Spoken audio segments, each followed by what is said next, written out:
pick up boundaries.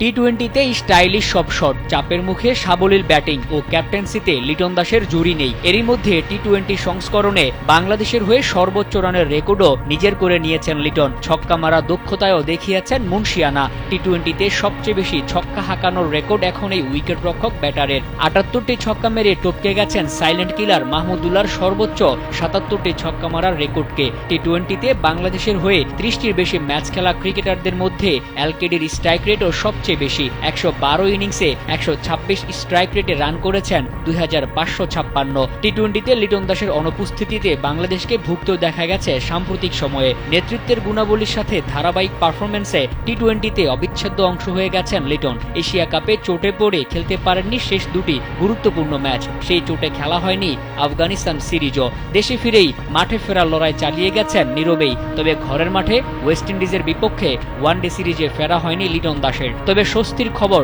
ক্যারিবিয়ানদের বিপক্ষে টি-20 series দিয়ে আবারও মাঠে ফিরছেন স্টাইলিশ ব্যাটার। চট্টগ্রামে ৩ ম্যাচের টি-20 সিরিজে লিটন দাসই হতে পারেন টাইগারদের পথ প্রদর্শক।